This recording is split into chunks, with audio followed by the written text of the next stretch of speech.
어디를 가든 제 신분이 목사라는 것이 밝혀지면 목사님이세요? 하면서 하는 질문이 있습니다. 그 질문은 기독교가 진리라면서 왜 그리스도인들이 비그리스도인들보다 더 문제가 많지요? 라는 질문입니다. 그들에게는 기독교의 본이 되지 못하는 어떤 사람이나 상을 하나씩 가지고 있어요. 그리고 이것이 마치 기독교 전체를 대표하는 듯 말합니다. 서양 사람들은 그리스도인이라면 너는 이렇게 살아야 돼 라는 그런 높은 도덕적 잣대를 가지고 있어요. 그래서 우리는 노력을 해야 되죠. 그럼에도 그리스도인이라고 해서 완벽하게 그 조건을 맞출 수도 없고, 교회에는 천사들만 모이는 곳이 아닙니다. 그리스도인이면서 좋은 사람도 있고 그리스도인이면서도 나쁜 사람이 있을 수 있습니다. 워낙 나쁜 환경에서 자라서 그 마음 안에 원망과 나쁜 대상들이 우글거리고 그 마음이 편치 않을 수 있어요. 이런 사람들이 예수를 믿는다고 그 마음에 하루아침에 평화가 찾아오는 것은 아니잖아요. 중요한 것은 그 사람이 교회에 나와 예배를 드린다는 거예요. 지금은 그렇지만 앞으로 좋아질 가능성이 있다는 것입니다. 그런 사람들이 교회 나오는 것을 보고, 야, 저 사람도 교회 나가? 교회가 저런 사람들이 나오는 곳이야? 야, 교회 나가봐야 별 볼 일이 없겠군. 이렇게 속단하지 말라는 것입니다. 여러분이 얼굴이 호감형인 사람들이 있어요. 잘 웃고 긍정적이고 다른 사람에게 친절하고, 참 이런 사람들을 보면은 법 없어도 살 수 있을 것 같아요. 그러나 여기가 종착역이 아니라는 것입니다. 더 나가야 되거든요. 이런 사람은 우리는 예수 안 믿어도 되는 사람이라고 착각하면 안 된다는 거예요. 어떤 사람들은 잘생기고 또 이쁘고 누가 보아도 부럽습니다. 여기에 타고난 재주가 있어요. 얼굴도 미남인데 노래를 잘해요. 이명옥 보세요. 용모가 좋은 것도 선물이고 재주도 선물입니다. 부모를 잘 만난 것도 선물이에요.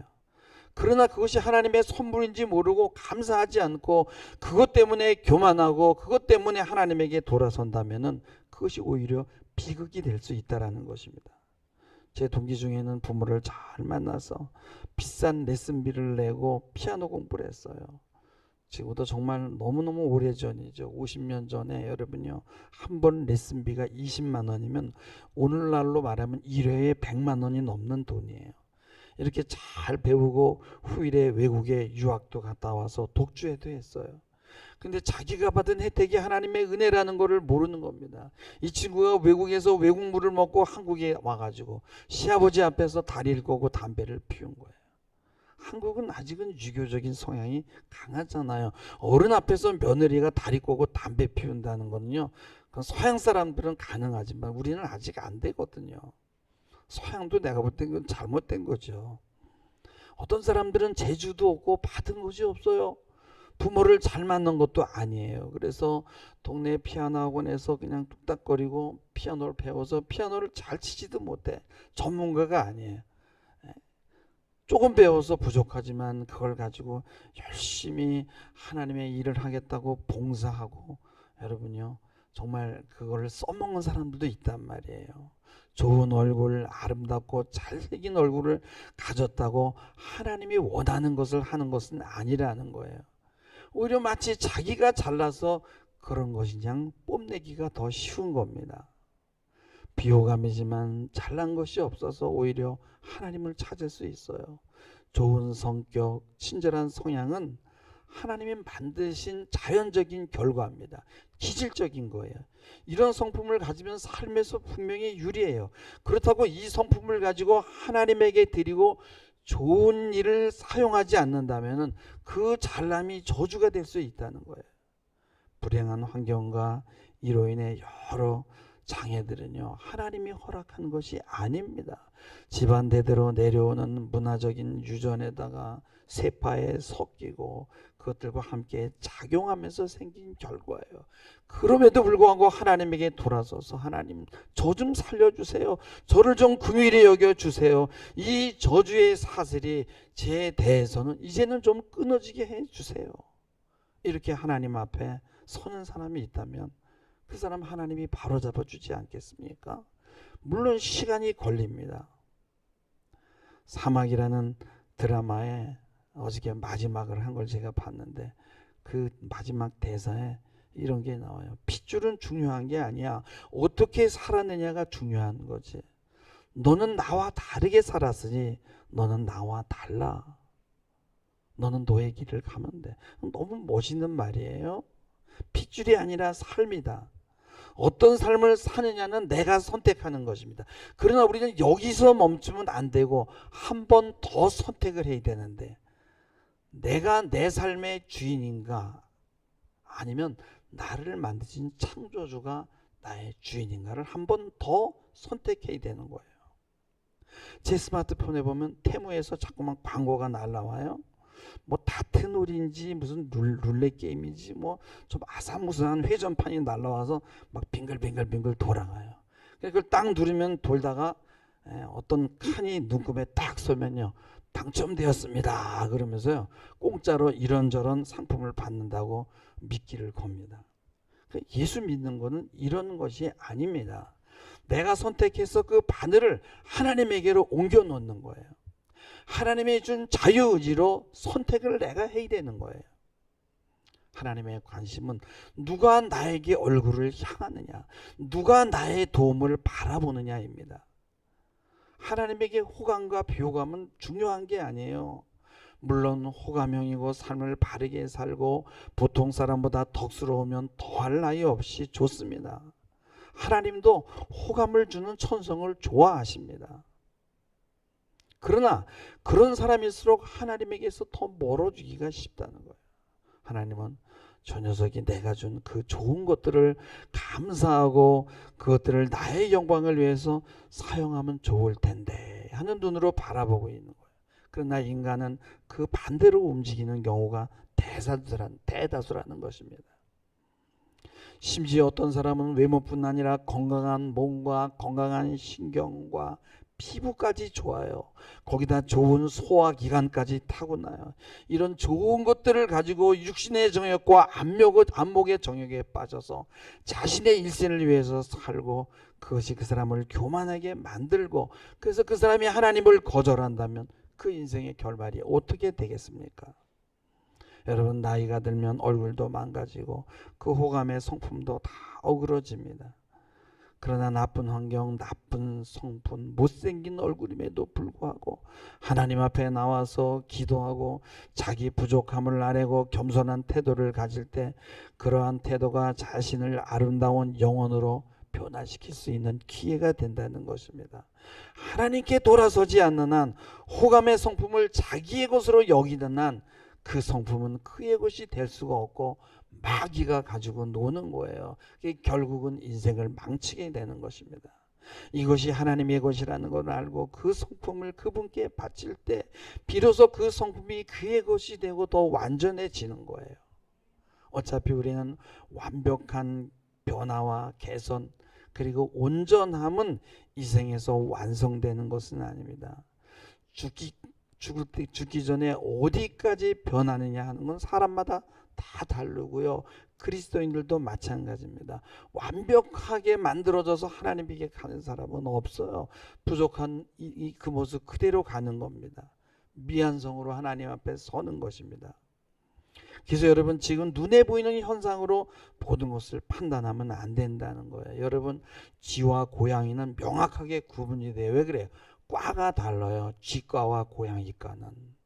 발톱도 다르고 이빨 모양도 다르고요.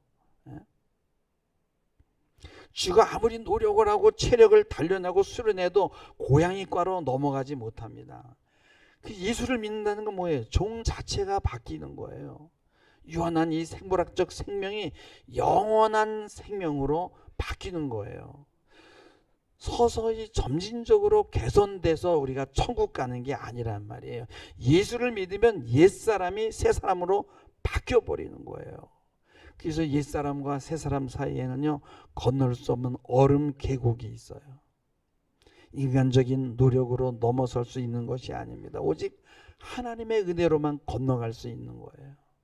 그래서 오늘 말씀 5장 17절 보면 그런즉 누구든지 그리스도 안에 있으면 새로운 피조물이라는 거예요. 이전 것은 지나가 버렸어요. 보라, 새 것이 되었도다. 새 것이 앞으로 될 것이 아니라 이미 새 것이 된 거예요. 다른 차원의 생명이 이미 내 안에 들어와 있는 거고 나는 이미 도약을 한 거예요. 요한복음 5장 23절에 보면 24절에 보면 내가 진실로 너희에게 이르노니 내 말을 듣고 또 나 보내신 이를 믿는 자는 영생을 얻었고 심판에 이르지 아니하나니 사방에서 생명으로 옮겼느니라 했어요. 옮길 것이 아니라 이미 옮겨졌다라는 겁니다. 죽을 존재에서 안 죽을 존재의 다른 차원의 존재로 바뀌어 버린 거예요. 여러분이 지금 보이는 몸의 증상들, 현상들은 그것은 여러분의 것이 아니에요. 그것들은 다 사라질 것입니다. 로마서 4장 17절에 보면은 하나님은 없는 것을 있는 것으로 부르신 이시라고 말씀해요.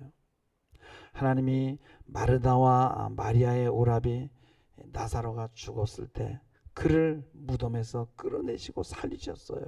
어차피 죽을 몸인데 왜 살리셨겠어요? 죽은 후에 부활이라는 다른 차원이 있다는 사실을 알리기 위해서 나사로를 살리셨습니다. 기도해서 병이 기적적으로 나으면은요, 이 자연 법칙을 어기는 것이거든요. 이 필연의 법칙을 깨고 기적을 일으키는 이유는 이 자연 세계를 넘어서는 다른 초월적 차원의 세계가 있다는 것, 도약이 있다는 것을 알리기 위한 것입니다.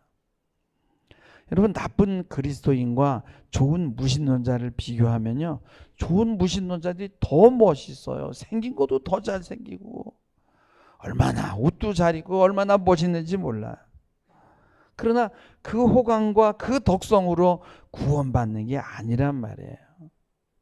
물론 호감이 가고 덕을 갖춘 인격적인 사람이 되려고 노력은 해야겠지만, 여러분, 아무리 치아가 좋고 이가 하얗고 웃을 때 너무 멋있고 예뻐도 그 계속 이빨을 닦지 않고 방치하면 어느 날 무너지는 건 한순간이잖아요.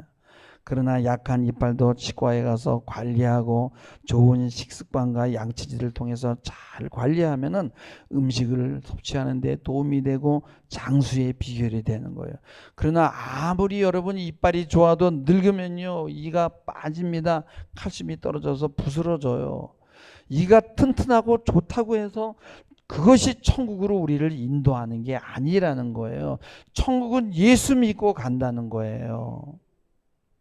안 좋은 성장 배경을 갖고 있고 기질이 안 좋은 사람이나 성품이 좋고 좋은 자질이 있는 사람이나 모두가 다 예수가 필요하다는 것입니다. 성품이 안 좋은 사람은 성품이 좋은 사람이 되려고 노력을 해야 돼요. 그리고 하나님 앞에서 그렇게 변해갈 것입니다. 성품과 자질이 좋은 사람이라도 하나님 떠나면 결국은 점점 망가지게 된다는 거예요. 그래서 예수 믿는 목표는 개선이나 진보가 아니라 좋은 성품과 인내심, 그리고 머리 좋은 사람이 더 개선에 유리하고 더 발전하고 더 진보적인 인생을 살 수 있는 것은 사실이에요. 그러나 그것이 예수를 더 잘 믿는다는 보증이 될 수 없다는 거예요. 오히려 그것 때문에 더 망가질 수 있다는 것입니다. 여러분, 두 종류의 제조 공장이 있어요. 하나는 설비가요, 구형이고 빈약해요. 아무리 노력해도 생산성이 많이 떨어집니다. 그렇지만 앞으로 새 기계를 도입할 예정이에요. 다른 공장은 장비와 설비가 최신식이야. 그래서 일의 효율이 좋아서 생산성이 높아요. 구식 공장은 빨리 새 기계를 들여와서 이 일의 효율을 높이는 게 급선무란 말이에요. 근데 그 구식 공장이 신식 공장의 수준으로 가는 게 기독교의 목표가 아니라는 거예요. 같은 시간에 일의 효율을 높여서 잘 먹고 잘 살면 좋기는 하지만 기독교의 목표는 이게 아니란 말이야. 마찬가지로 덕이 있고 예의 바르고 호감이 가는 사람이 되는 것이 기독교의 목표가 아니란 말이에요. 호감형이든 비호감형이든 둘 다 예수가 필요하고 구원이 필요하다는 것입니다. 그리스도인이면서도 여전히 불쾌감을 줄 수 있는 사람이 있어요. 그런 사람 만나면 여러분 놀라지 마시기 바랍니다. 어머, 저 사람도 예수 믿어 이러고 놀라지 마세요. 그 사람도 지금 과정 중에 있을 뿐이고요. 하나님이 만들어가고 있는 거예요. 전 그래요. 교회는 참 멋지고 옷도 잘 입고 또 인간적으로 매력 있는 사람들이 모였으면 좋겠어요. 막 어떤 교회 가면 너무 제 친구 목사님 교회는요, 판검사만 모여서 그 사람이 막 그게 막 너무 지겨워가지고 일본 선교사로 떠나버렸어요. 다른 목사님 모시고. 그런 사람들이 있으면 교회 활력이 돌 수 있어요. 우리 교회 과거에 정말 멋진 연예인 같은 청년 하나가 왔는데 막 여자 청년들이 막 난리가 난 거예요. 막 전부 막 그 청년만 쳐다보고, 그러더니 그 청년 이렇게 돼. 우리 여자 청년 하나 꿰차고 나갔잖아요, 교회. 여러분 다 알잖아요. 나가서 어떻게 됐어요? 또 헤어졌어요. 그 잘남이 여러분요, 교회 공동체를 파괴하지 않습니까? 교회는요, 호감을 주는 사람보다 불쾌감을 주는 사람이 더 많을 수 있어요. 여러분 그런 이유로 그 교회를 비난하지 마시기 바랍니다. 그래서 어떤 사람들은 그런 좋은 호감이 가는 사람들이 많이 모인 교회를 찾아가요. 그런 사람들은요, 성장할 수 있는 기회가 더 없어지게 되는 거예요. 사무엘상 22장 1절 2절에 보면요, 다윗이 있잖아요. 여러분 사울을 피해서 아둘람 불에 도망가서 피해 있었더니 22절에 보면은 거기에요, 환난 당한 자들, 빚진 자들, 마음이 원통한 자들이 다 그에게로 모여가지고 다윗은 그들의 우두머리가 된 거예요. 그런 사람들이 400명 가량이 모였다는 거예요. 그들은 좋은 성품의 소유자가 아니에요. 이런 사람들이 좋은 사람이 되려면요, 남들보다 몇 배는 더 노력해야 됩니다. 근데 이런 사람들이 왜 교회에 모이냐 이거예요. 경제적으로 부유하고 재능을 타고난 사람들, 지혜가 있는 사람들, 건강한 몸과 좋은 교육을 받은 사람들, 그런 사람들은 내가 왜 굳이 내 인생에 하나님을 끌어들여야 돼? 내가 지금 너무 만족한데, 이렇게 되는 거예요. 그 자기가 받은 것에 감사하지 않는다는 거예요. 난 내가 부모를 잘 만나서 그렇지, 내가 똑똑해서 그렇지 하면서 그 공로를 자기에게 돌린다 이거예요. 이런 사람들은 자신이 얼마나 절망적인 죄인이고 자기가 가지고 있는 그 모든 것들이 안개고 신기루라는 것을 깨닫기 전에, 다른 말로 하면 그것들이 산산이 부서지고 쏟아지고 증발해 버리기 전에는요, 하나님 앞에 나오지 않습니다. 그러기 전에 하나님 앞에 나온 게 얼마나 큰 복이에요. 여러분들은요, 복된 사람입니다. 열정이 지나치고 또 정서가 불균형하면요, 좀 불안합니다. 이런 사람들은요, 대신에 의존하려고 하고 여러분 하나님에게 도움을 구합니다. 그들은 하나님을 찾습니다. 그들이 바로 잃은 양이에요. 그들이 늘 자괴감을 느껴요. 오늘 내가 왜 화를 냈지? 오늘 내가 분노가 왜 조절이 못했지? 왜 난 이렇게 못났을까? 이런 사람들은 도움을 받으려고 하는 거예요. 그리고 만약 내가 정말 호감형이면은 그 사람은 그 호감형을 주께 드려야 돼요. 많이 배운 사람은 그 배운 것을 하나님을 위해서 사용해야 됩니다. 사도 바울은 가말리엘 문화에서 공부했어요. 바리새인 중에 바리새인이고요. 나면서부터, 다른 사람들은 돈 주고 로마 시민권을 샀지만 사도 바울은 나면서부터 로마인이었어요. 근데 하나님은 바울에게 다른 사람보다 더 많은 것을 요구한 거예요. 그래서 결국 그는 순교로 답을 했어요. 하나님이 선물로 주신 것을 자기 것이나 자기 장점으로 착각하는 사람들이, 여러분 세상에 얼마나 많이 있습니까? 그거는 하나님을 반역하는 행위입니다. 악마도 여러분이 한때 천사장이지 않았어요? 예수님은 부족하지만은 그저 그 부족한 성품으로 그걸 가지고 어떻게 해보려고 애쓰는 거를, 잘해보려고 하는 거를, 잘 믿어보려고 노력하는 거를 다 보고 계신 거예요. 후일 그 형편없는 성품들 다 폐기 처분하고 새 것으로 바꿔주실 것을 믿으시기 바랍니다. 호인이면서 하나님에게 등을 돌리고 있는 사람은 그 잘남이 딱딱한 갑옷이나 조개 껍질같이 되어서 그 안에 자기가 얼마나 연약한 것이 있는지를, 자기가 얼마나 비참한 처지인지를 들여다보지 못합니다. 여러분, 개선이나 진보는 구원이 아닙니다. 하나님은 옛사람을 개선시키는 게 아니라 완전히 새로운 인간으로 바꾸기 위해서 오신 거예요. 기독교를 반대하는 사람들은 조그만 이상한 사례를 가지고 나와요. 그리고 그래요. 야, 니들이 말하는 세 사람이 바로 여기 있군 그래. 응? 이래도 교회 나오라고 그래? 이럽니다. 그러나 주님이 오시는 날 몽롱한 안개가 완전히 걷히고 주님의 영광스러운 모습이 나타나는 그날이 되면 그런 핑계는 아무 소용이 없어요. 남이 어떻게 살았는지가 중요한 게 아니라 내가 내 자신을 어떻게 살았는지를 하나님이 보실 거예요. 우리는 부족하지만 우리에게는 하나님 나라의 시민권이 있고요. 우리는 새 사람입니다. 예수 보혈의 피와 생명이 여러분의 몸에 흐르고 있어요. 죽음의 증상들이 침범하지 못합니다. 세상의 어리석음과 어둠과 질병들이 여러분의 생명력을 건드리지 못합니다. 여러분은 하나님의 자녀입니다. 택함을 받은 자입니다. 하나님은 삼라만상을 다스리는 우리 아버지시에요. 부족하지만 우리는 그분의 자녀라는 그 정체성을 가지고 승리하는 여러분 되기를 주님의 이름으로 축원합니다. 기도하시겠습니다. 주님, 세상 사람들이 볼 때 그리스도인이라면 너는 이렇게 살아야 돼라는 잣대가 있습니다. 그것에 맞추기는 힘들지만 그럼에도 그렇게 살려고 노력은 하되 우리가 새 사람이라는 것, 더 이상 옛사람이 아니라는 것, 우리 안에는 영원한 생명이 흐르고 있다라는, 우리가 하나님의 자녀라는 이 정체성을 버리지 않게 하시고 그 정체성으로 세상에서 승리하는 우리가 되게 하옵소서. 감사하며 예수님의 이름으로 기도하옵나이다. 아멘.